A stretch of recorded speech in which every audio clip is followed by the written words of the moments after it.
welcome back. So the message today seems to be regarding or for a female who seems to be speaking for or in charge of a group that may be quite frightened or even persecuted. It may or may not be your reading personally. I don't know who I'm reading for or what I'm necessarily talking about, but I'm receiving messages and I'm going to pass them on to you guys. So starting with the torch. The torch to me talks about guidance, lighting the path, and being a beacon for people to move towards, right? So different to the lighthouse. My lighthouse card in my own deck talks about kind of being a signal to others, being the light to guide others, but also saying do not approach, where the torch is more like follow me, or I will light the way, follow me, come with me, or come to me.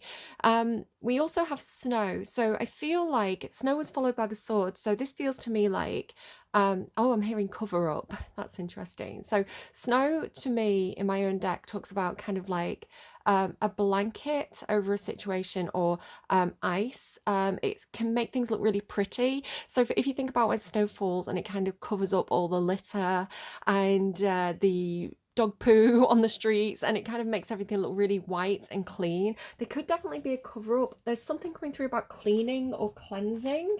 I don't know if it's a positive thing. So when we talk about cleansing, it feels like a really, really loaded term politically as I'm saying it.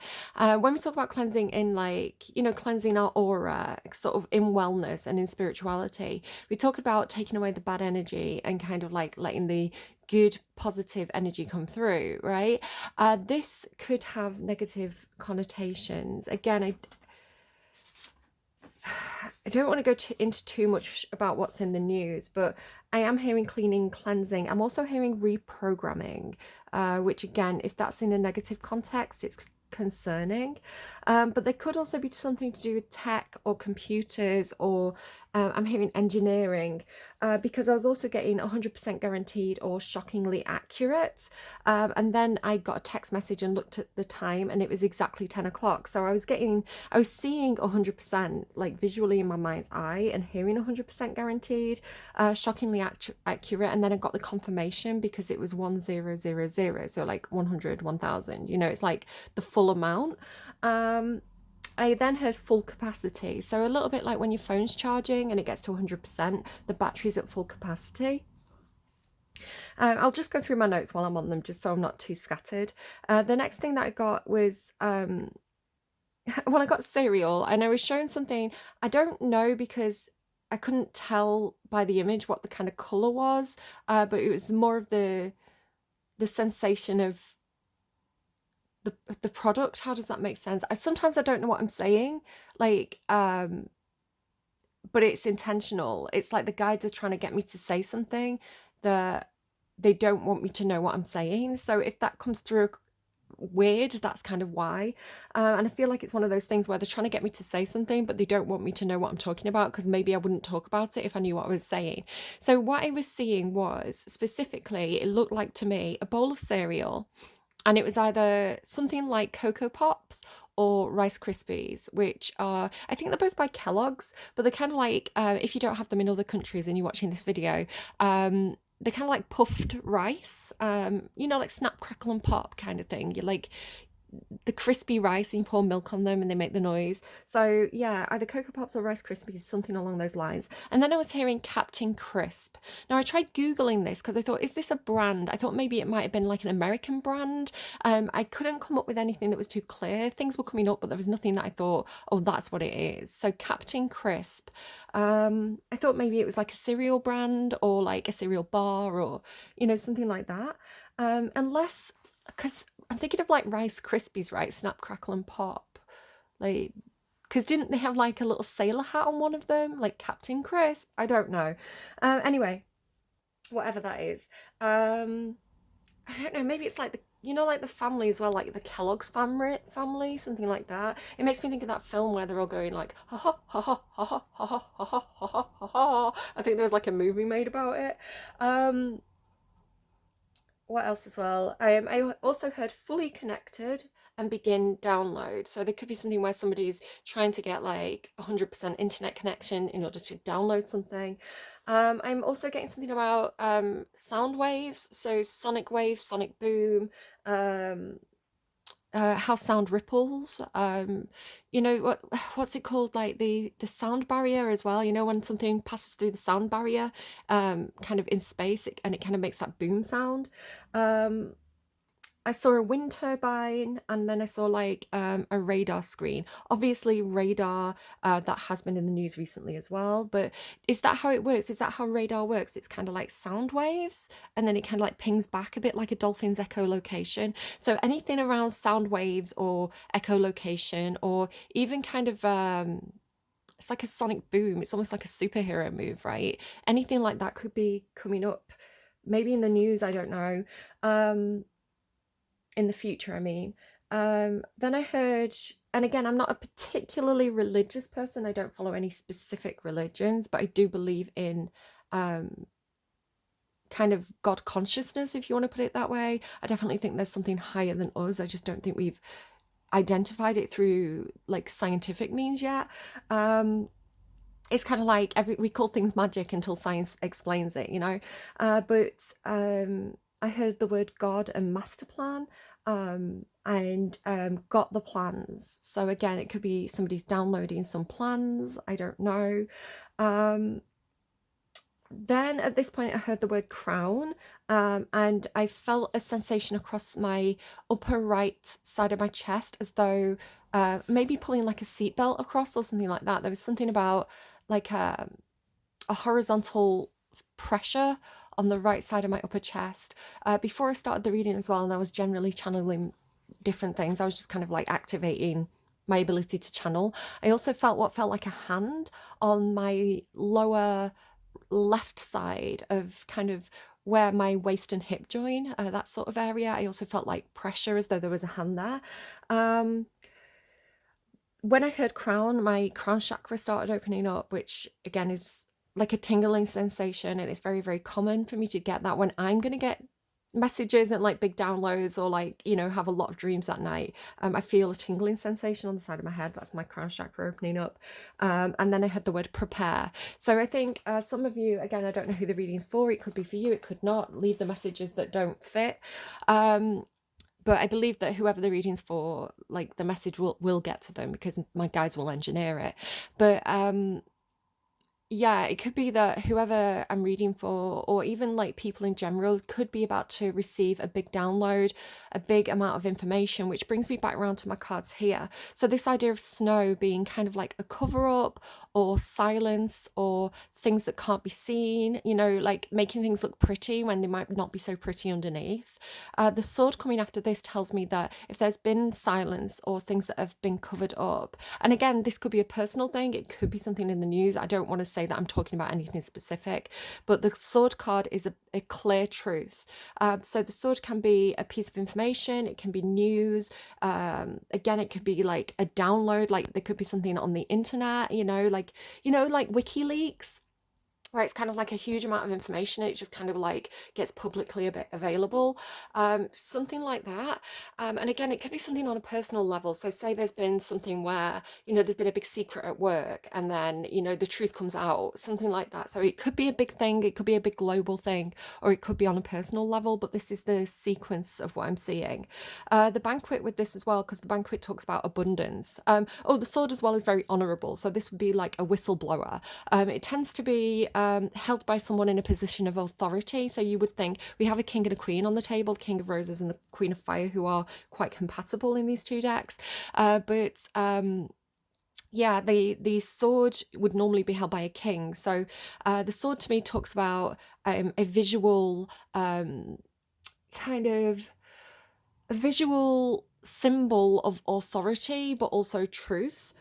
Because it's hard to hide a sword. If a king has a big great sword, he normally has it as a symbol of his authority. He carries it on his person. It's visible, as opposed to things that are hidden, like a dagger would be something that's hidden. So yeah, this is very honorable and it's very seen, right? So I think that if there is information that comes out, it could be challenging some kind of cover up, or almost like people who try and make a bad situation look more palatable, and this person saying, no, this is the truth of the situation, here's the information, because swords are information and communication. And so with the banquet as well, I mean, it could happen at a banquet, right? It could be that there's some kind of party, some kind of event. I was getting New York, and I was also getting things like proms, some kind of party, somebody taking a limo to go to a party, trying to hook up with people as well was coming through. But again, that could be, I don't know if it applies to this reading or if it was just coming through separately, but just to say what I was getting earlier. But yeah, it could be a situation where, maybe somebody gives a speech and they kind of, spill all the beans, they speak the truth, they make things clear. And it could also be something where, like, because banquet talks about like abundance, we also have this nourishment card here with like, what you think of as being like a banquet. There's like lots of food, but it could be talking about a wealth of information as well. Like, again, like WikiLeaks, it'd be like, here's all the files, we're giving you the information, like, here, go through it, something like that. It's like suddenly it's all seen. We also have Space and the Raven, which was coming through to me as the Space Raven. So I feel like this is a guide or something that is like how do I say this? I feel like whatever's happening, it's under the guidance of the Space Raven, which sounds crazy, but again, it could be, maybe it'll turn out, sometimes like when you see what it is, it makes sense. So it could be somebody who wears like the symbol of a raven. Which country's ravens? Is it like Germany or something? Like the heraldry is like a raven. I can't remember. I might have to Google that actually. But yeah, so it's talking about somebody who, ravens know things, right? Ravens are a very smart bird.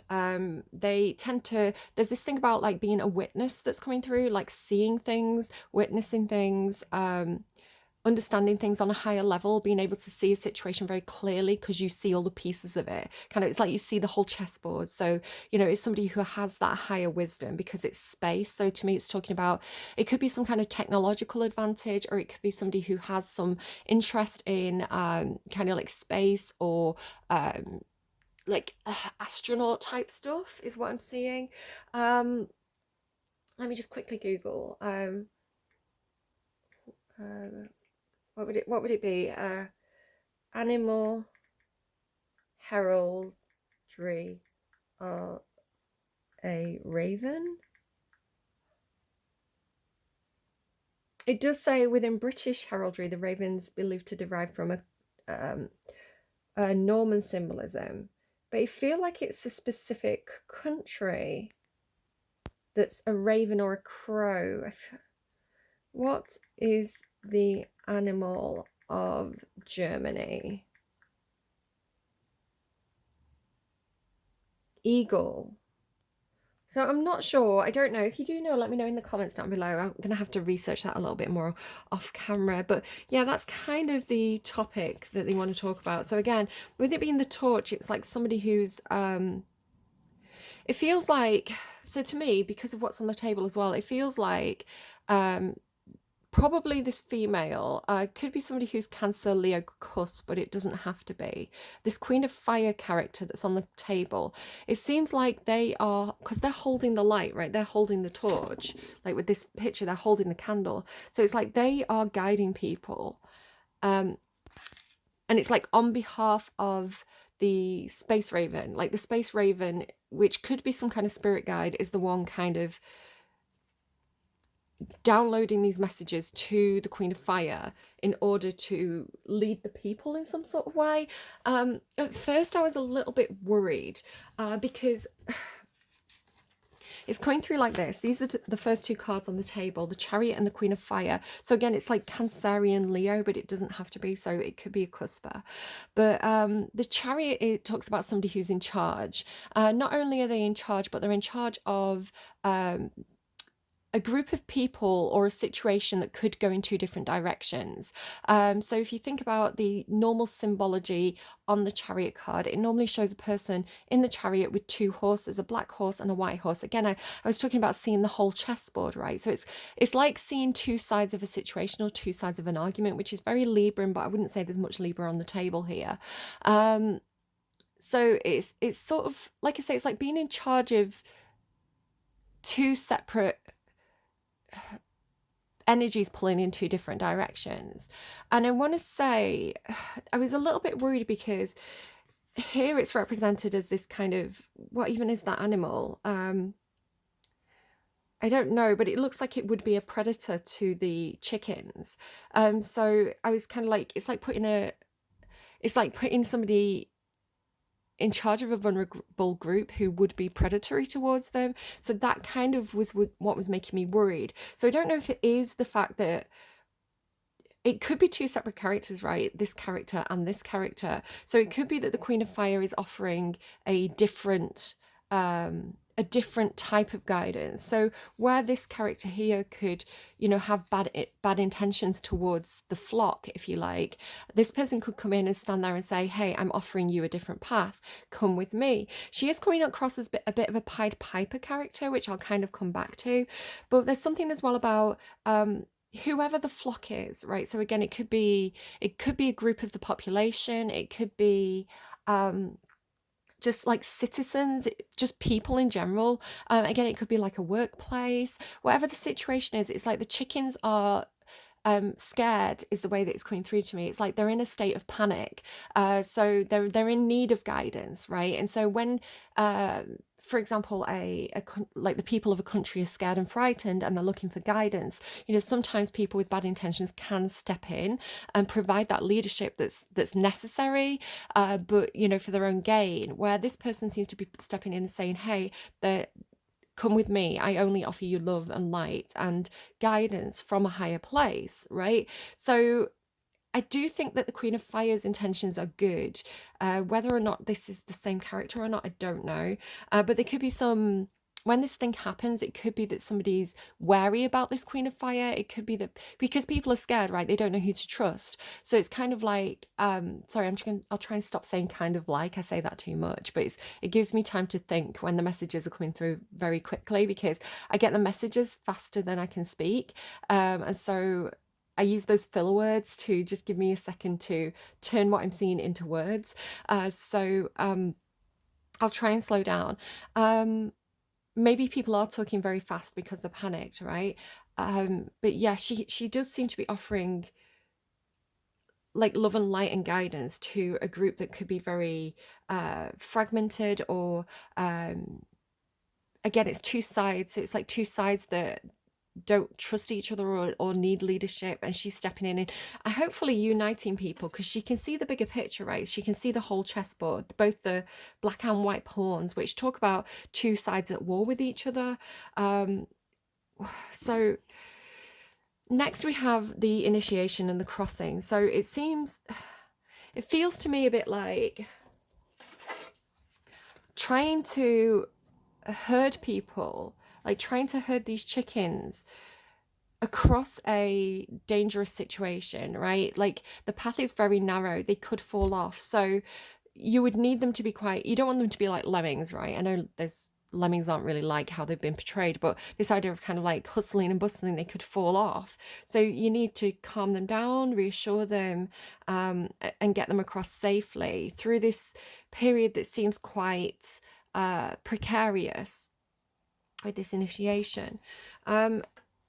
This is where the kind of Pied Piper thing comes in for me. So I've got these two cards together.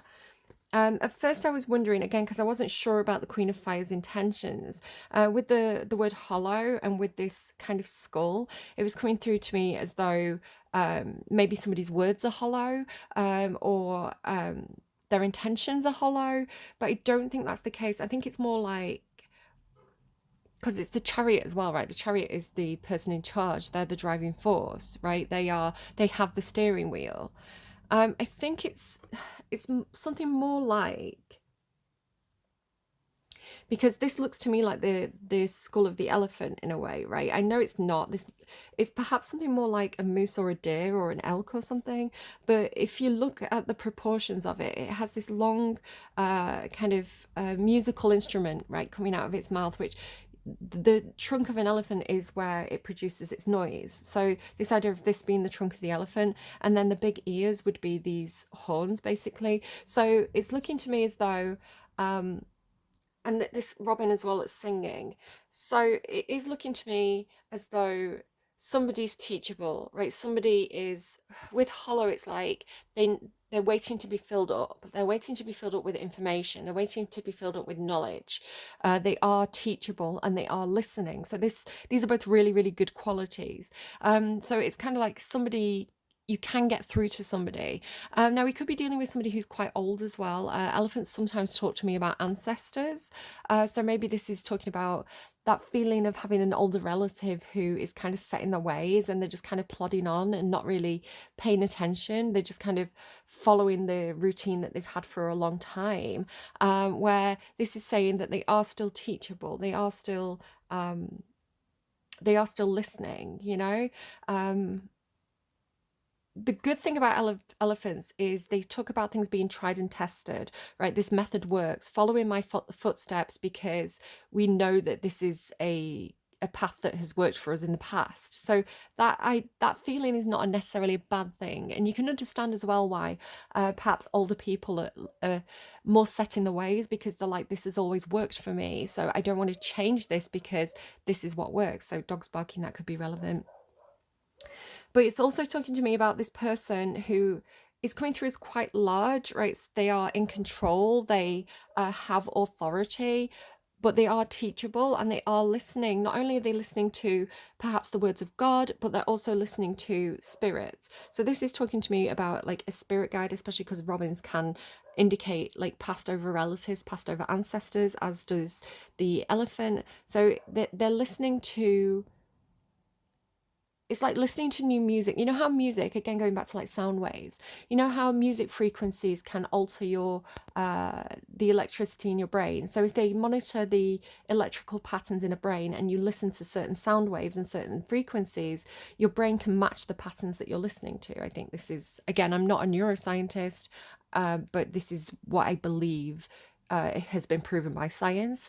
And so you know, music can alter your brain chemistry. I was listening to something the other day that was saying, again, I don't know how valid this is or not. I haven't looked at the research myself, but this idea that listening to Beethoven's Fifth Symphony could destroy 20% of cancer cells over a certain amount of time. And so, you know, people talk about a cat's purr being able to, you know, heal the body because it's a certain frequency. So there could be something coming out about like medicine and healing frequencies. Again, do trust um the established medical advice because there's a reason why that is like widely accepted, but we're all still learning, we're all still discovering new things. So, you know, things are open to interpretation or, you know, revision.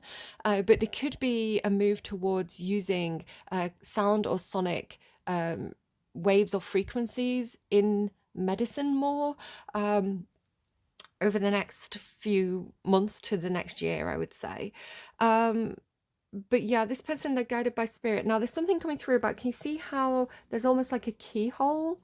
I think it's actually something hanging on the skull, but it's looking to me when I move it away as though it's a keyhole. So this is talking to me about, and can you see as well how this person's sort of sat in a similar place, sort of in alignment on the person's head. So this is talking to me about the third eye opening. Which chakra would it be? Is it the fourth chakra? Let me just one, two, three, four. Yeah, the fifth chakra, right? And then the crown would be the sixth chakra, I think. So again, it could be about music, opening up the chakras. But it does seem like whoever this person is who has the kind of Pied Piper's flute, they do feel like they're being directed by spirit. They do seem like they have some higher awareness or higher knowledge or higher connection to like guardian or ancestor guidance, basically, because then it looks to me like this is that third eye opening. This is the vision opening up. So could be having very strong dreams as well at this time, if this is applying to you. I had a lot of wild dreams last night, which is why I knew I needed to do a reading. So yeah, it's looking to me like that inner vision, that third eye kind of opening up, and being able to receive and see the messages, because it's owls, right? So it's wisdom. There is something about the thoughts getting in the way. Can you see how there's some swords pointing towards the third eye here? So this is talking about inside the mind. So having access to spiritual vision, but this like daily stresses, or your own thoughts getting in the way of that divine guidance is the way it's coming through, because it's kind of pushing back at also false information, false information that could be challenging your inner wisdom. This is also followed by this. So again, it's got that feeling of, the inner wisdom, the inner vision opening up, this portal opening up kind of in the mind.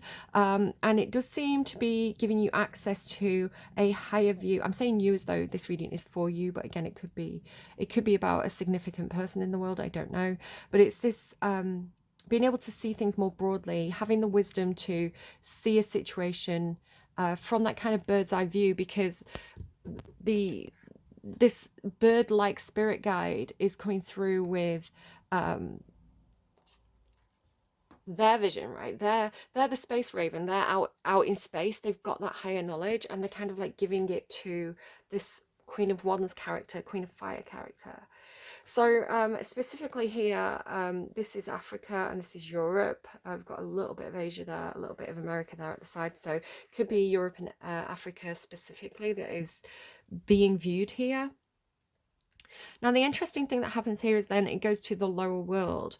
The lower world, I want to be very, very careful that I'm not talking about, because we can see Africa very clearly here. I don't like discourse that says Africa is somehow inferior. Then, this idea of third world countries or anything like that.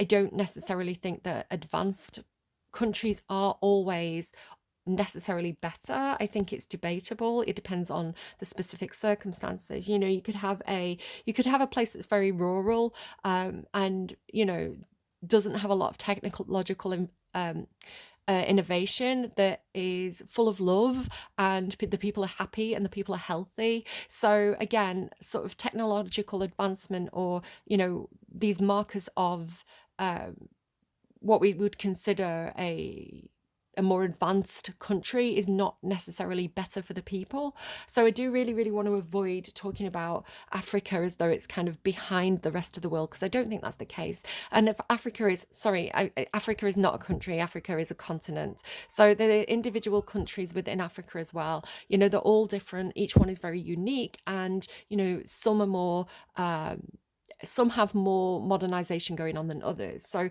it's a big place, it's a big topic.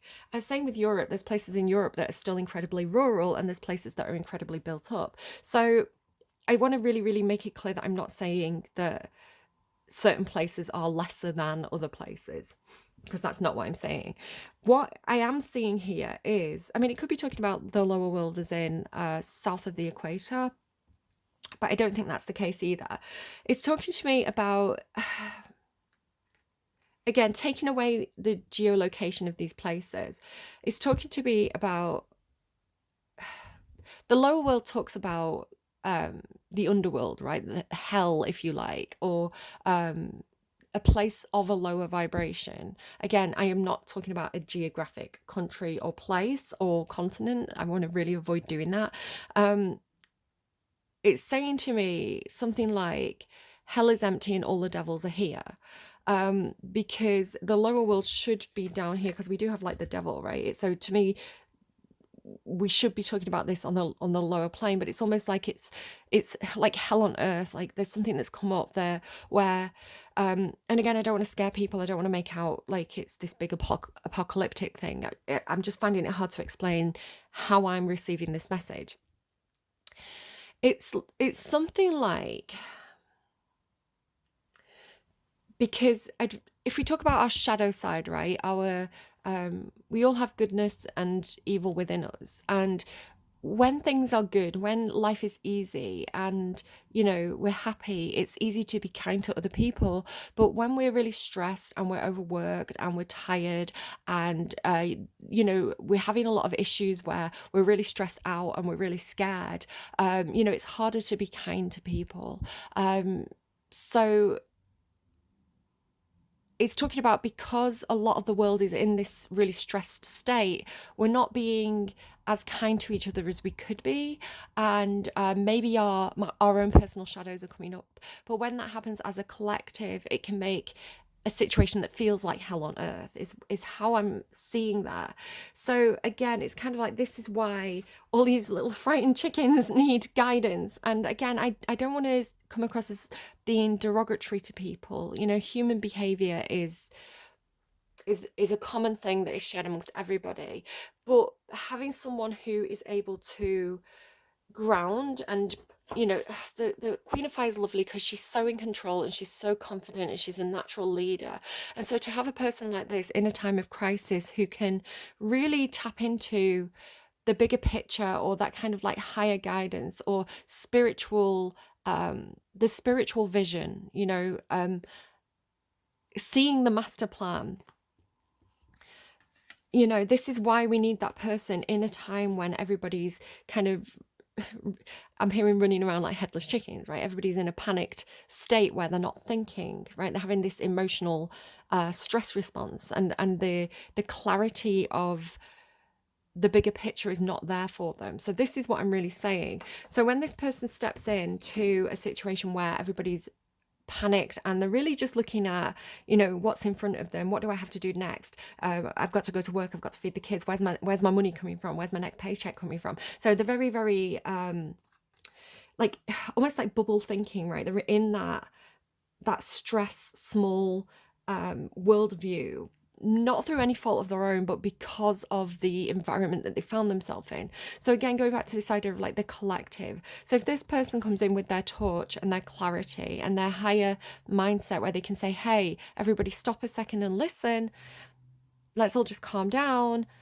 And, I have some ideas. Follow me. I have guidance. I have wisdom. I can see the bigger picture. If people can stop and listen to someone like that, what then happens? And this was the big message in the last reading as well, the power of community and things being grassroots. Because rather than having this hell on earth situation, we can stop and have gathering around the power of community. So I almost want to overlap this and say, this is what we're aiming for here.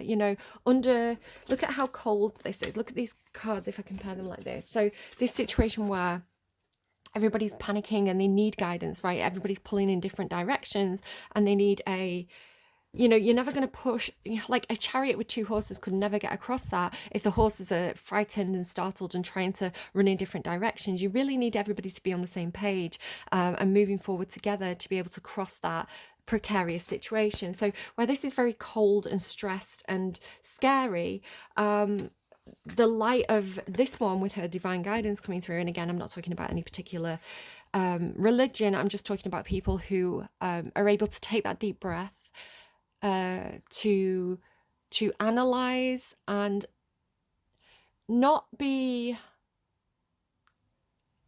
I want to say something about pattern recognition, right? People who can see a situation very clearly for what it is and then use their intuition in an informed, wise way, rather than that flight or fight response that comes when we're panicked and we're not really thinking. So yeah, she's coming in with all this beautiful warmth and divine guidance and this light. She's holding this torch for people and it's spreading around the community, right? It's warming people up. People are starting to have hope again. And so the power of community, people helping each other out, people sharing resources, people looking out for the neighbor and having kindness and having compassion and recognizing that we are a group, right? Humanity is a group that, in order to survive, we need to work together and we need to recognize the humanity in others. So it really is a very, rather than a dividing message that she's bringing in a message of collective action, unionization, perhaps. I know that's a very dirty word in America. In the UK, we kind of really value our unions.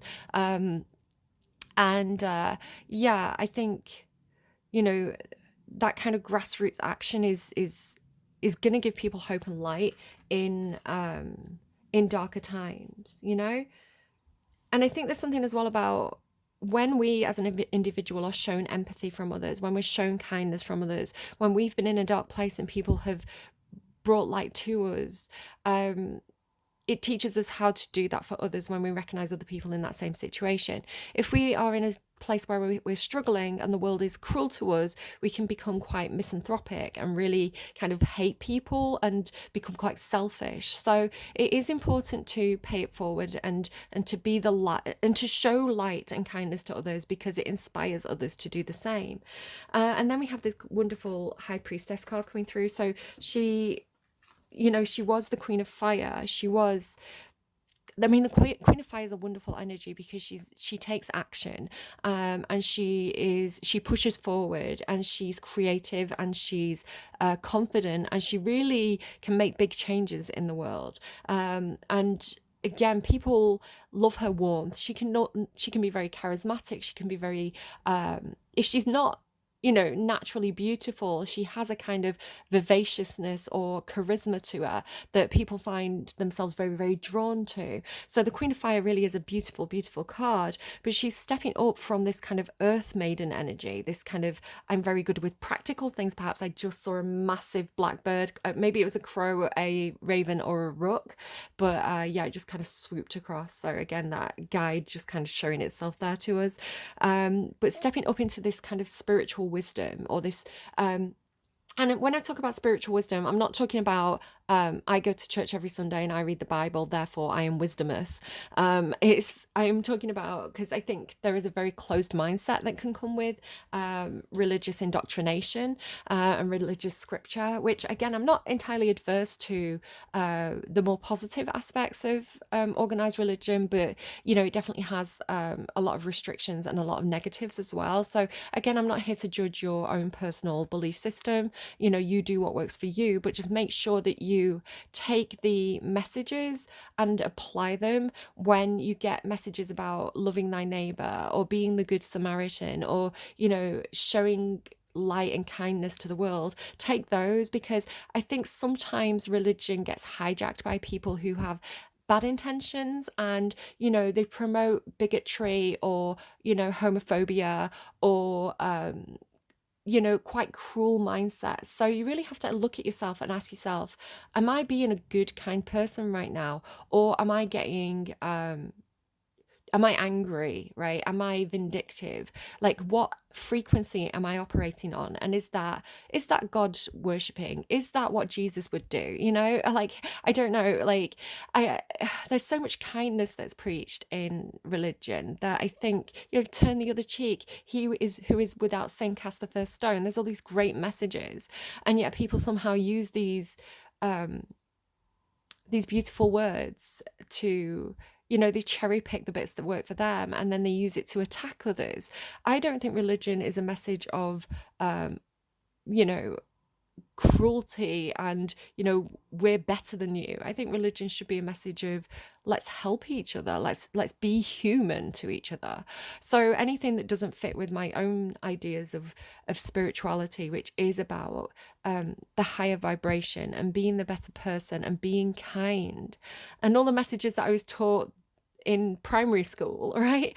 Those are the messages that I choose to keep, and the ones that say, um the ones that cast judgment on others are completely um, opposite to what I believe God is. So I believe that when somebody says, um, shut down that HIV clinic because that person shouldn't have had sex out of marriage in the first place, that's the devil. When somebody says, I my son's gay, therefore I'm going to cast him out of the family and never speak to him again, that's the devil. That's not kind. That's cruel, right? So in my own opinion, um I'm hearing reap what you sow now.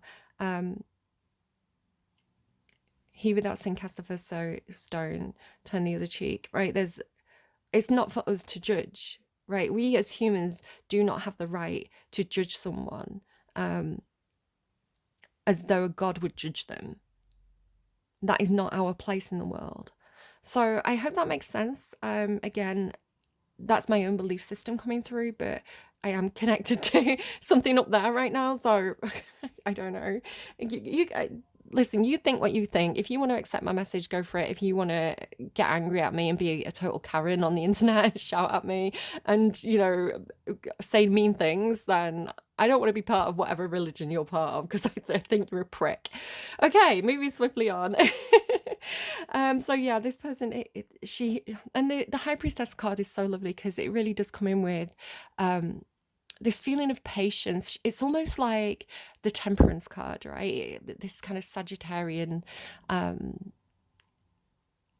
kind of, all will be well. I trust the guidance that I'm given. I trust that if I'm good, the world will be better around me. Something like that. Like, I'm hearing let it cook, give it time, something like that. So she really is very patient. She's very loving, and she really is what you would want from a spiritual leader, right? She's not casting judgment, she's offering guidance. And so as she listens and her third eye opens up and she gets this higher vision, the gift of higher vision, like so many prophets and prophetesses in the Bible, which there are female prophets in the Bible. She has this, she's able to speak with the word of the divine, right, with these higher energies. And then this changes the fortune, this turns the wheel. So again, she's in charge of the chariot now, or she's offering a new chariot, and she is in charge of the wheel, and she's able to change fortunes. She's able to offer guidance that changes fortunes for the better.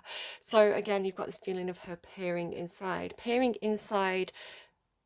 the minds of the collective, peering inside the lower world, right? Looking into the minds of those chickens and seeing why they're acting that way, and seeing their shadows and seeing their goblins. So it's like, and it's also like the goblins in the community, right? So being able to see a community that on the surface is very good, but being able to see the shadows within it. And the shadows they should not be ignored, right? They should not be ignored, because then they can do damage. We need to be able to see our own problems clearly. We need to see our own worst qualities, and we all have bad qualities, so that they don't rule us and so that they don't trick us, the devil within. And so her having this ability to peer inside it's not even, because action comes next, right? Action. So it's not like she's mind reading. She's not looking inside the thoughts of others. She's looking at what is happening on a global level. Like, she really has that higher perspective. So she's looking at what people are doing, and she's like, this crowd's moving here, this crowd's doing this crowd's doing this. She's got the vision of the whole chessboard, right? So, and then she judges people by their actions. So if somebody, for example, if somebody's hurting, they can hurt others. So instead of just going, you did that bad thing, she's saying, well, why did that person do that bad thing? So she's looking at socio-economic factors. She's looking at, how this person was raised, what is the culture around them? What are the expectations of the groups that they're involved in? And so she's saying, okay, so that person did that negative thing because of these factors. How do we change those factors so that people are are no longer motivated by the devil, right, their own shadow, but they also go back to this brighter community thinking of supporting each other. It's kind of like, if we pull each other down and we trample on each other, we're not going to succeed as a whole. But this sounds very much like political structures. This sounds a bit like socialism, guys. But it's good, and it has I need to explain this as well. So any political structure has positives and it has flaws. There's no perfect political way of designing our communities. We need to constantly question and evolve what we're doing, right, as we as humans evolve and develop. Old structures may no longer fit new purposes. So rather than just dismissing something because, I don't know, people around you say dismiss that idea, I think we need to look at the values and the positive things, and really say, is this working for us as a whole? Because it's kind of like, when one of us succeeds, we all succeed, right? Rather than when I succeed, I've trampled on everybody else, which actually I'm going to come back to over here. This is kind of like we're all doing well. So therefore, we as a country, we as a nation, we as a global community are doing well. Let's stop fighting within ourselves. And so we then go to, this is so wonderful, the King of Roses. The King of Roses is, for me, both the King of Wands and the King of Cups. So this is somebody who's very capable of taking action. So it feels like maybe an ally, you know, somebody who can understand the Queen of Fire and where she's coming from. The King of Fire, the King of Roses, the King of Cups, he has a huge amount of emotional depth, right? He's very sensitive and empathetic in a way that helps him to read social situations and understand the actions and the motivations of others. Not in a sociopathic way, in a forgiving, patient, pretty much divine way. Think about divine figures who show patience and love and compassion. These are the positive emotions that the King of Roses brings to the table. He does sometimes come in as a romantic person. He does sometimes come in. I mean, we're in February, it's Valentine's Day, so maybe this is somebody who's going to appear with a bouquet of roses. But I feel like it feels more to me like, rather than romance, it feels like somebody who shares the same motivations and passions. So again, he matches the Queen of Fire in terms of, I'm getting the word active. It's coming through like activism, but also like active vision. Let me show you this card that's on the underlying. So the card on the underlying, Spirit Guardian of Spring, obviously this is the season that we're moving towards. It says activation, but I kept on reading it as Activision. So I don't know if there's something about the games company Activision. I don't even know. I don't really keep updated. What are they doing at the moment? But it might not be. It might actually be talking about, because we're getting all this stuff about vision and being able to see things clearly and the third eye. It could be talking about active vision, like activating your vision, activating your ability to see the bigger picture.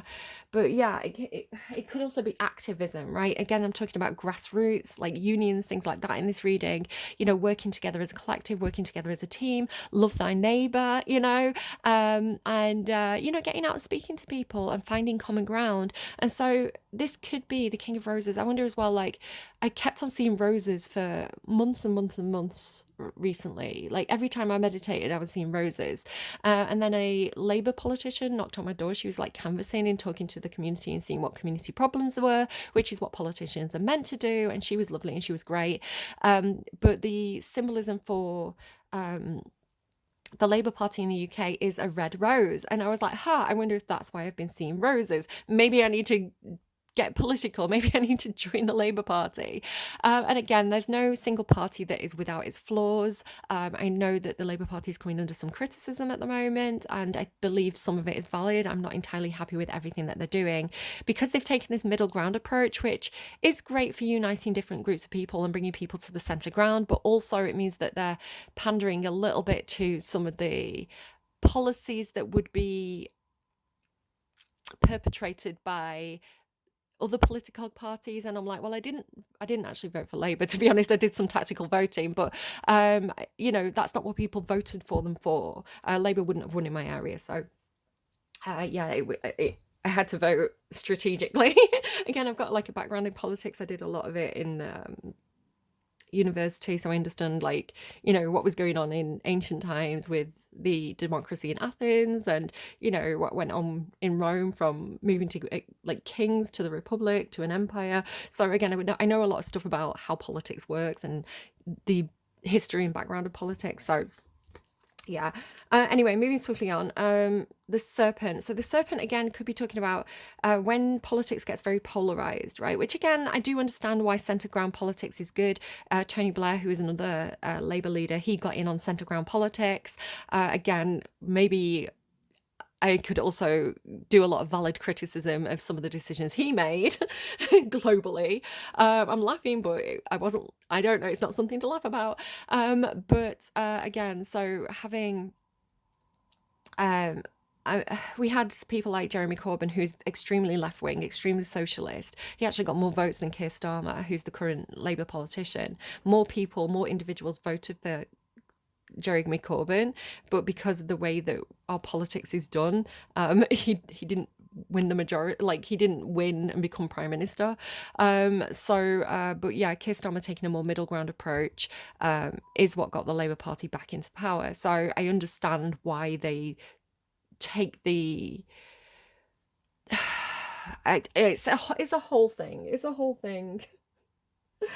And it makes me sad. Anyway, okay, so this could be talking about a middle ground approach, right? Taking when politics is very polarized, which it has been over the past 14 years, more than that.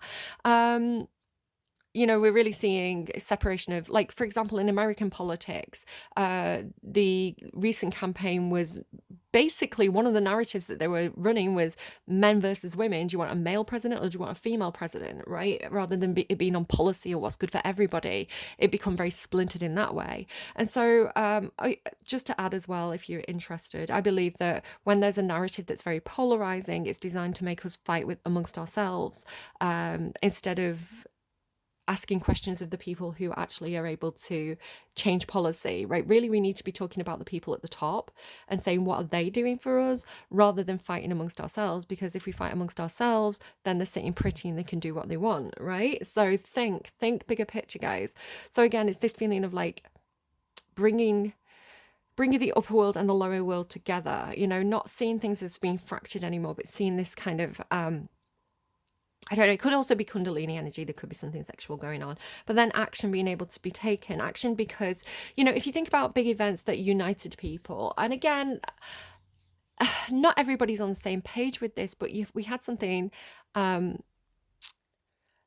going to say Mario. And you might get what I'm talking about. So Mario, right? Something happened and it really did unite a lot of people. People suddenly went from being left wing and right wing to all being able to agree on one thing, and that is that the insurance agencies in America and the medical situation wasn't really serving the people. Everybody agreed on this.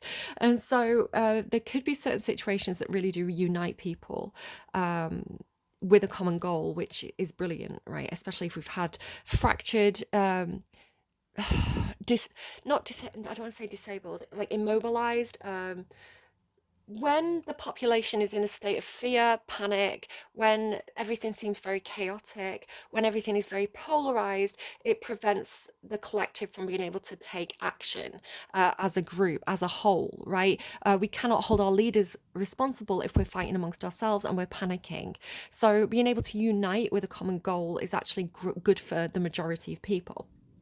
Okay, so this Queen of Fire has gone. She's had this download. She's had her vision open up. She's seen the bigger picture. She's offering love and light and guidance. She's encouraging people to get together as a community in a very positive way. She's ready to make change, and she has this partner that she's uniting with who is on the same page as her. They have similar beliefs.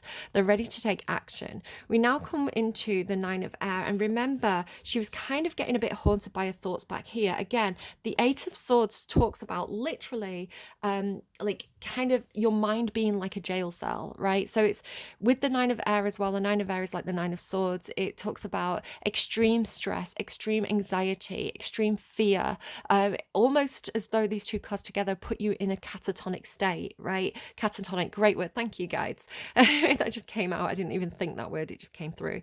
And so yeah, the stress, being something that disables our inner wisdom and our clear vision. And so the wonderful thing about the visually between these two cards is that now she's done some breath work, or she's found some inner peace where her thoughts they're distracting. So can you see how she's kind of like perched on this pinnacle, but she's got her arms outstretched and she has wings. So she's no longer scared of falling, right? She's not scared of falling off her pedestal, for example, because she has trust.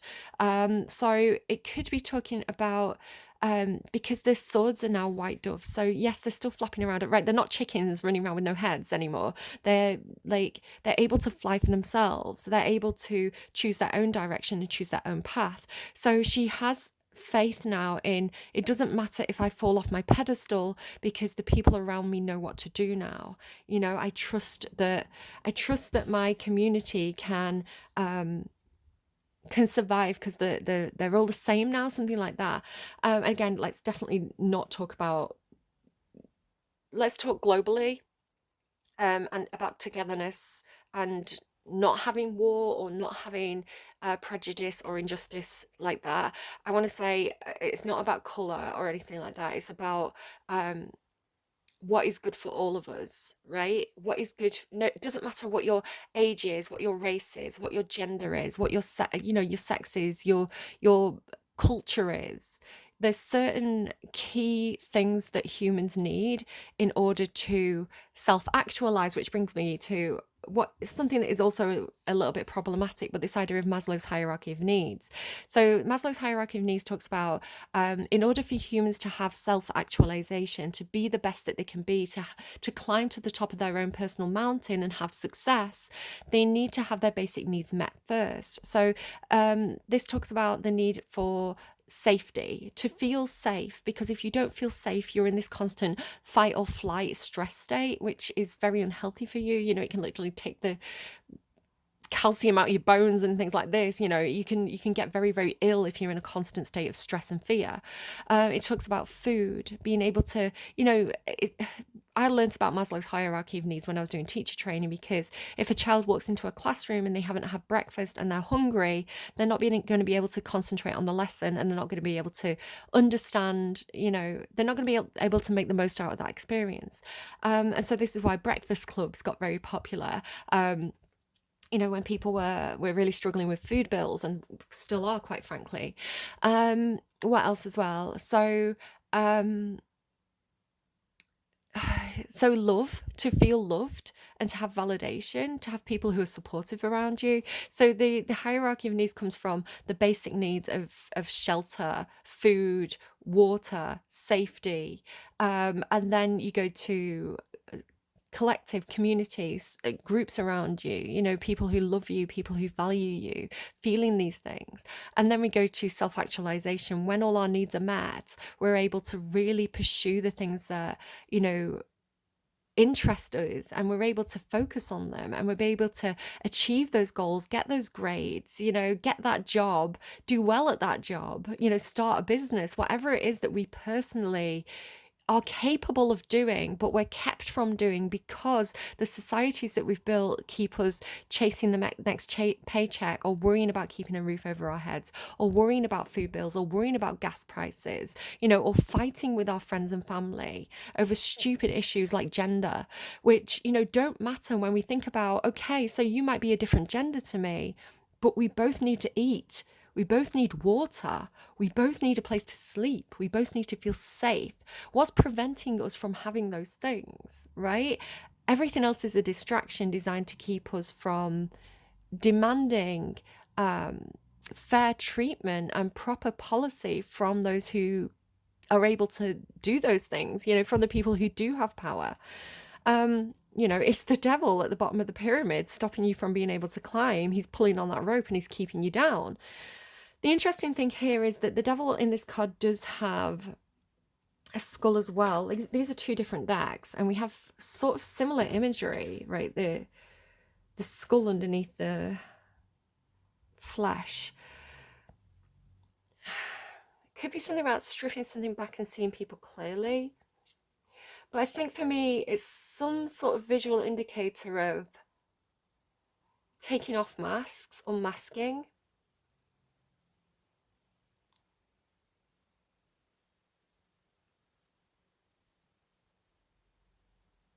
But there's something about a connection being made again between the two. Like, it's almost like looking in a mirror, right, and seeing our shadow reflected back at us. Oh, I was really cruel that day because I was late for work and I was rushing and I shouted at that woman in the traffic queue. I was really short-tempered with my child today, and I called them stupid, but they're not stupid. I just got frustrated because they weren't understanding what I was trying to say, and I really had to, get them to school. And so it's all these moments where we're cruel to others, or we act impatiently, or we act thoughtlessly, or even cruelly. And then we think about it later when we're in a better mindset, and we think, wow, my devil side really came out there. I don't know. And there's something, because it comes with the wisdom, right? The owl is back. The owl's here again. There's something about what the devil teaches us, right? Because there's no good or bad, but thinking makes it so. So the idea, the concept of the devil is here to show us a pathway, right? And to teach us lessons and have us learn from it. You know, if we eat that apple, we gain knowledge. So this is teaching us about ourselves. It's teaching us about our own humanity, the experience of being human, and where things can go wrong, and we really start to act from a very low vibration.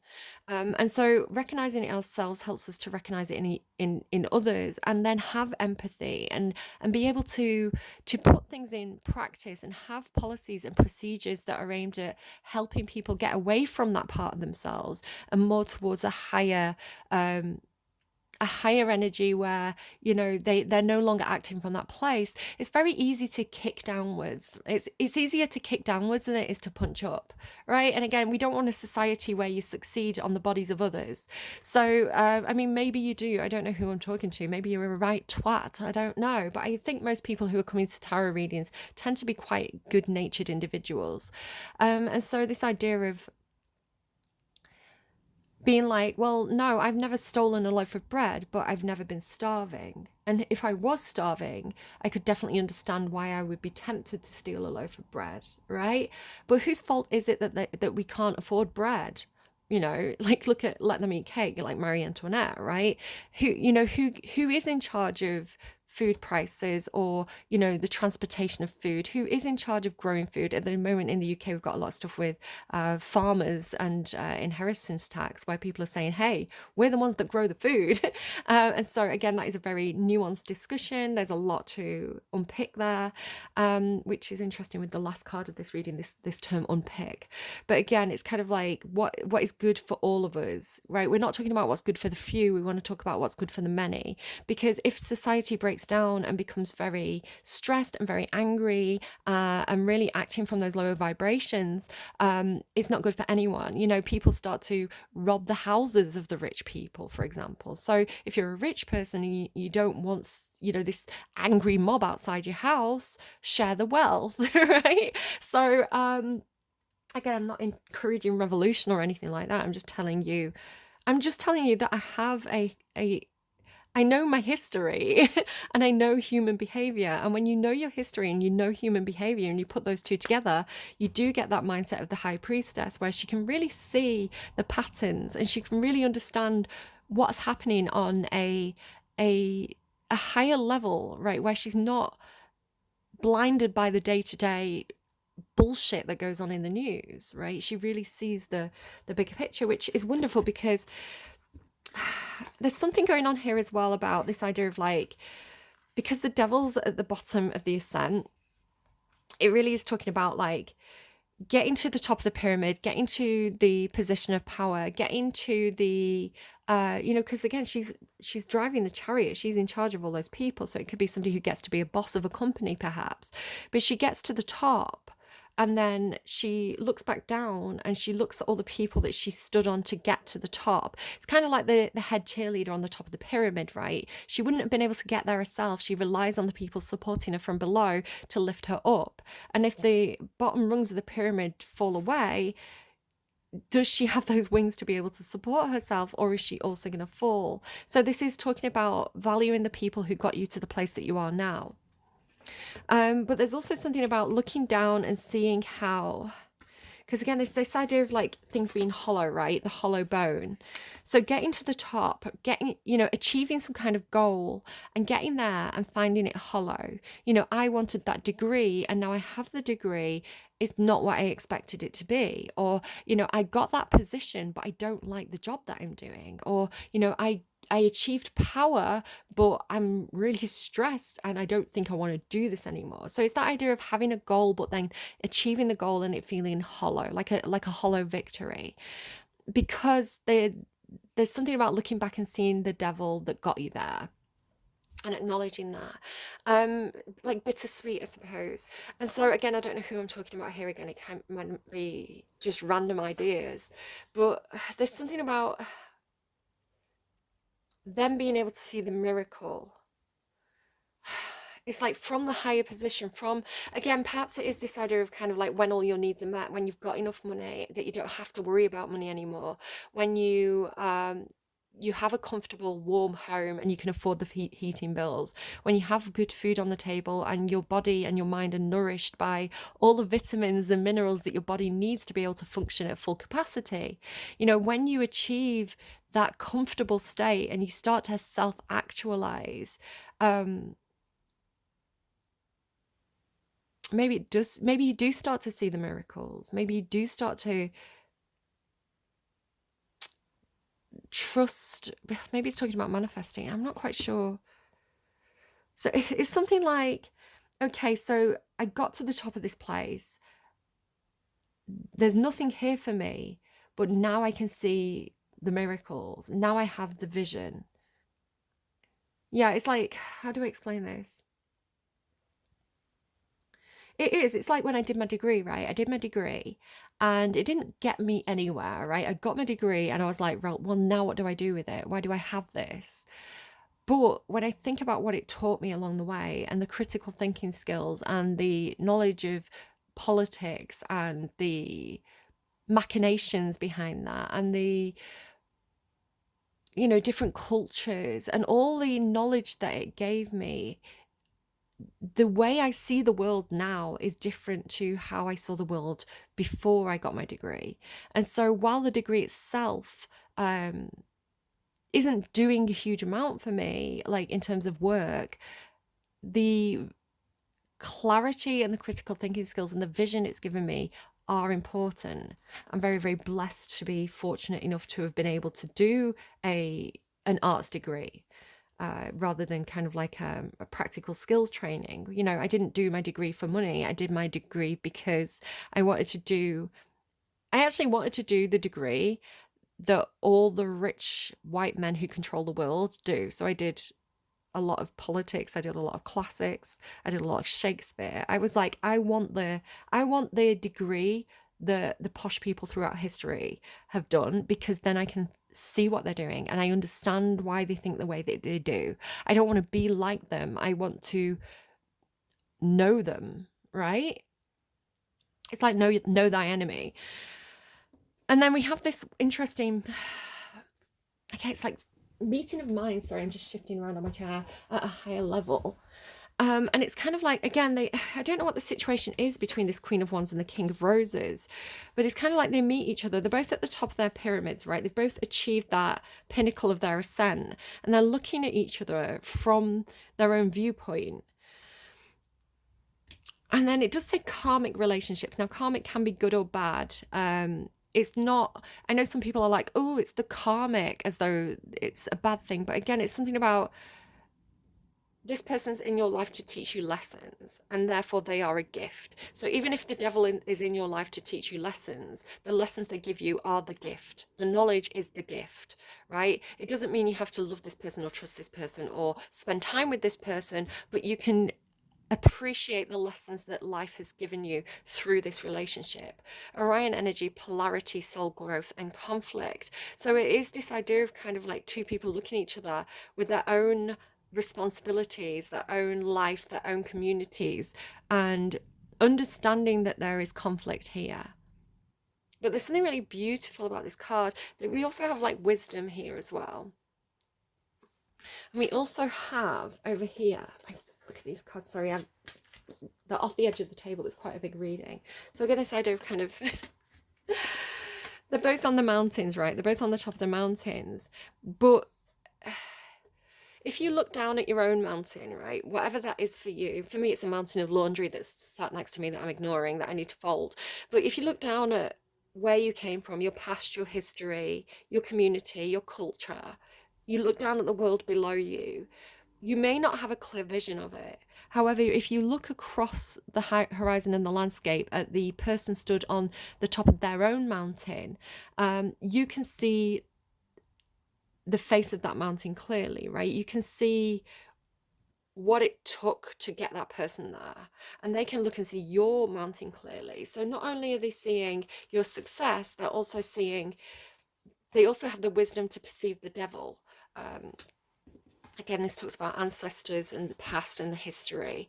So yeah, it's this feeling of you're reflecting me and you're teaching me about myself, because I don't see my own situation clearly. I don't see my own past clearly. I don't see my own shadow clearly, but I see yours. And so I have an option.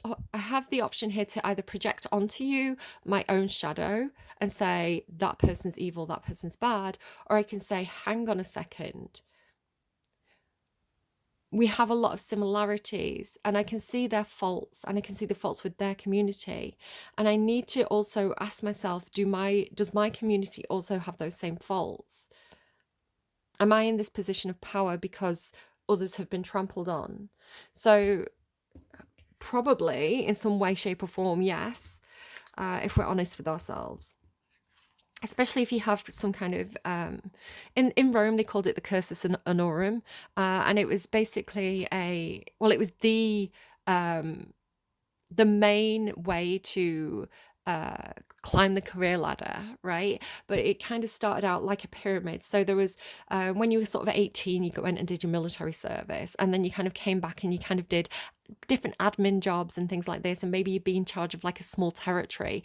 But the higher up the pyramid that you climbed, the less and less job opportunities there were. So you start out with quite a lot of positions of kind of like your military training, and then by the time you got to the top, there were only two is it the consul? I should know this. There was two consul jobs, which were kind of like, instead of having two-party politics where, there's two parties and you vote for one and that guy gets in charge, you would have like two people in power, and they were meant to keep themselves in check, right? They were meant to make decisions together. And so, there was this idea of like one man shouldn't have absolute power because absolute power corrupts absolutely. So if we're talking about the Roman Republic, obviously this was before the emperors came in, when, it was one man rule, the Pater Patrice. The consuls were at the top of this pyramid, but it was like a game of knockout, right? Because you either got the job or you didn't get the job. And if you didn't get the job, you were kind of disgraced. You were not the better man. And then, you had to keep doing this kind of like game of popularity until you got to the top of the pyramid. So yeah, you got to the top, but look at all the people who didn't make it there, right? What about them? So this system of a hierarchy of power, perhaps, that we've these systems that we do maintain from a culture where it honestly didn't really work out that well 2000 years ago, so why are we copying it? Do we learn the lessons of what went wrong? I don't know, do we? Anyway, so then we have patience, right? There's something definitely about, excuse me, sorry, there's something about what I'm hearing, where do we go from here? It's like you get to the top, and then where do you go? What do you do next? You're at the top, so you start looking at the sky, right? You start looking at the sun. So this is kind of almost giving Icarus. Icarus flew too close to the sun. So it's like I'm not satisfied by this. This is what I thought I wanted, but now I'm not satisfied. So now I'm looking at the next thing. So it could be talking about, how the politicians are all looking about going into space now and things like that. So it's kind of like, well, I want to go and colonize a different planet now. I don't know, but can you see this idea of like the thing opening up, the next opportunity opening up? It's almost like being like, I'm on my mount. It's like, jealous of the other neighbor's garden. What's that? Like the grass is always greener on the other side. So it's like, okay, so I'm now the leader of this country. That leader of that country is looking like they've got it pretty good. Maybe it doesn't have to be a country, it can be a job, right? I'm the leader of this company. I'm the boss of this company now. But that company over there looks really interesting to me. Maybe I want to go and be the boss of that company because the grass is greener over there, right? So it's like maybe it's going to be like a switch of CEOs, like they're going to go to each other's company. I don't know. But yeah, we have this kind of portal opening up again with like this patience energy. It's like, but I'm here, but I want to go there, right? So it's like this never satisfied kind of energy, because they're prosperous, they're nourished, they have lots of food on the table, they're doing really well in terms of like Maslow's hierarchy of needs, because everything looks good from a distance, right? Where there's nothing growing here. Like, okay, so I'm the king of this country, but there's nothing growing here, but there's a lot of stuff growing over there in that person's garden. I don't know, whatever this next stage is that this person's going through. We then have, again, it's like at the top of the mountain in baby steps, and like passing through the portal. I'm going to go on to what's next, right? And it does say baby steps, right? So you've got patience and take it slowly. Whatever this is, again, it may be somebody who just wants to go and change their job. So it's like action. Again, we've got action twice. Patience, baby steps. Follow your intuition, High Priestess, before it makes sense. So it doesn't have to make sense for you to know what you need to do next, for you to know what steps you need to take next. I'm sure whoever this reading is for will understand what this is, because it gets a bit confusing to me at this point. There is something as well opening again, that third eye opening up, and this kind of Medusa energy of all these snakes, injustice. So I want to say there's something where there is injustice that's being seen. There's something that's not fair. And again, it could be that maybe somebody is getting into activism, right? Somebody is getting into kind of like grassroots politics because they see things that are unjust. Okay, I got my degree, but look at all the people who don't have the opportunity to get degrees. Like, that's not fair. Why am I entitled to this, but they're not entitled to that? So it's about using your advantage, using your knowledge, your training, your money, your resources, your energy, whatever it is that you have, and using it to correct injustices, because Medusa was done wrong. Like, people always remember Medusa as being like, oh, she was the ugly Gorgon and the guy chopped off her head because he was the hero.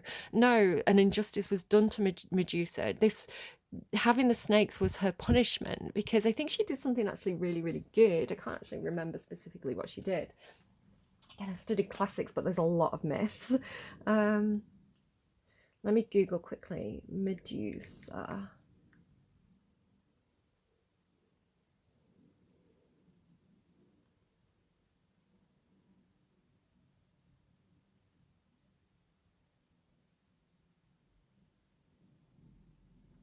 I'm just looking it up. Sorry, I've gone quiet for a second.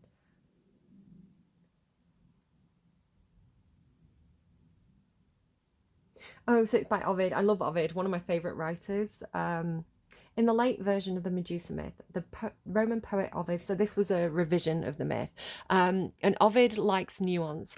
Ovid loves to take a point of view and turn it on its head by throwing in a what if. It's almost like the Socratic method. It's like, okay, you've got that view, but what if? So, in a late version of the Medusa myth by the Roman poet Ovid, I'm reading from Wikipedia, by the way, Medusa was originally a beautiful maiden, but when Neptune, the god equivalent of the Greek god Poseidon, mated with her in Minerva's temple, Minerva punished Medusa by transforming her into horrible snakes. So, yeah, basically, Ovid talked a lot in the Metamorphosis about the abuse of power, especially by male gods, although female gods also abuse their power. And basically, the gods went around abusing their power and doing a lot of harm to the mortals. And so, yeah, he really was speaking out about against those who were in authority, to the point that we're not quite sure what he did, but he was basically commissioned by Augustus to write all these different stories. And Augustus perhaps understood the tone of what Ovid was doing, because he was a very, very tricky little guy. And he committed some kind of, I don't know, he offended Augustus in some sort of way. Some of the rumours by Ovid himself say that he was trying to rizz up his daughter or something like that. And so Augustus had him exiled to the Black Sea, which is now, I think, modern day Romania.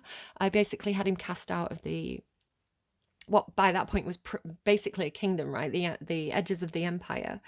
And so, yeah, Ovid was kind of punished for his tales of people in power abusing those, and basically causing a lot of upset to their people. So make it that what you will. So yeah, and then we go to Eye of the Needle, intentionality. This is about taking that bird's eye view and being able to see the bigger picture and apply it with intention, because an injustice has been done. So this is about taking, because again, the needles talk about thoughts, right? So really being able to zoom in on a problem and to pick it apart or unpick the narrative. So there's something about um, mentally picking at something and really zooming in and focusing on it. So again, it could be like, okay, I am going to review this situation. I'm going to look at the bigger picture. Okay, by the way that people are moving, I can really see there's a situation here that needs a closer inspection. So I'm going to zoom in now and really pick out that situation until I fully understand it. This is how my mind works. I think I have ADHD. So it's kind of like I'm zooming in and I'm like going in with a fine tooth comb and really looking at every fine detail of that situation. And that's how this reading ends.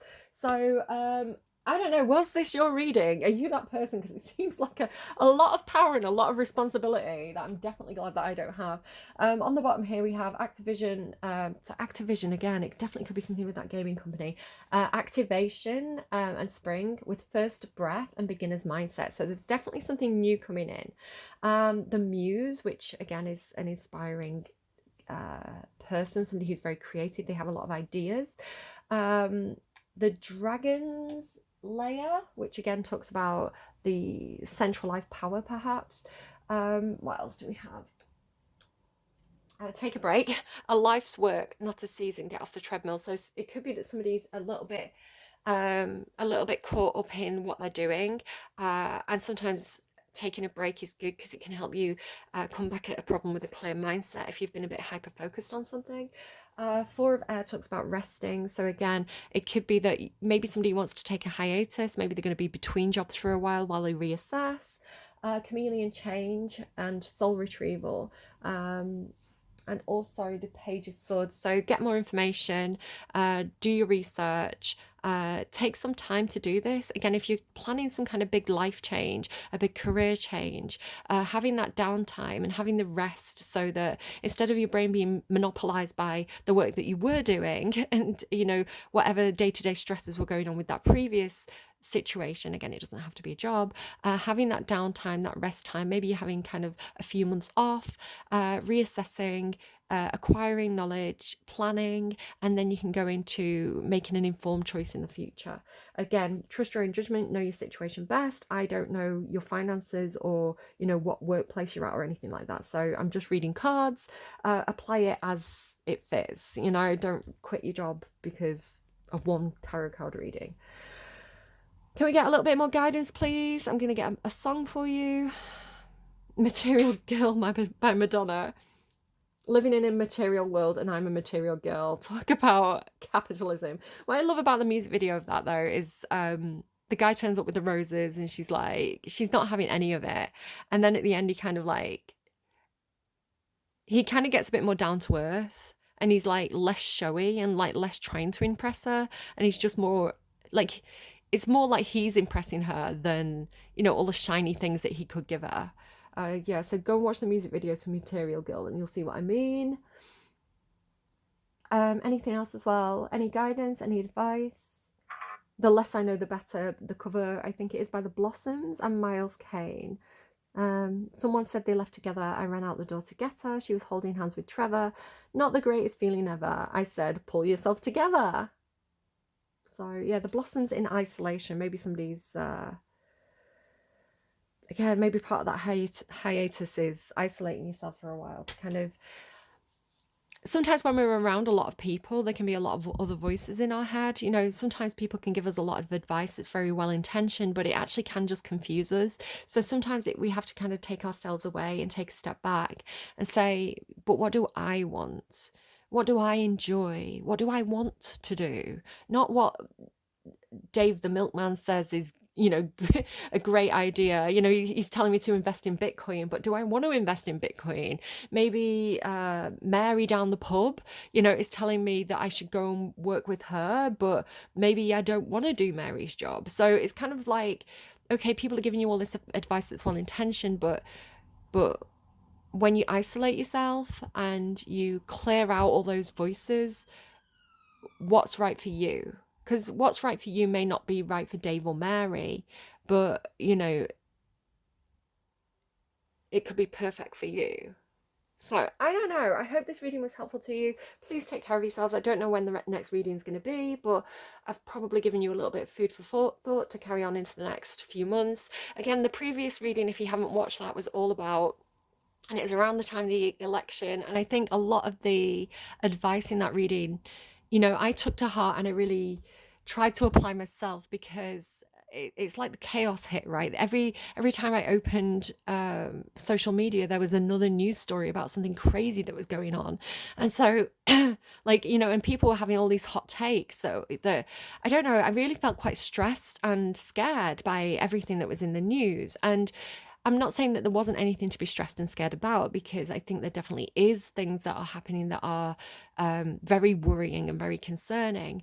But one of the things that I said in that last reading was, create, don't consume. So if you find yourself stuck on social media, scrolling, you're consuming, and it's putting you into a fear state, where if you disconnect from that and you create and you put your own voice out into the world, then that's more healthy for you, and it could actually be more helpful. And there was all stuff about grassroots community, helping out your neighbor, helping people out, getting in contact with people who maybe you've lost trust, not trust with, you've lost touch with, people who, there was a story about a guy with his mother, and his mother had become quite far right leaning, and he was a little bit more liberal, a little bit more middle ground. And he said, our politics are completely different now. She keeps on saying all this like random stuff that is not true because she's got it off Facebook. This elderly woman who, believes AI images are real and things like that. And he was like, I can't.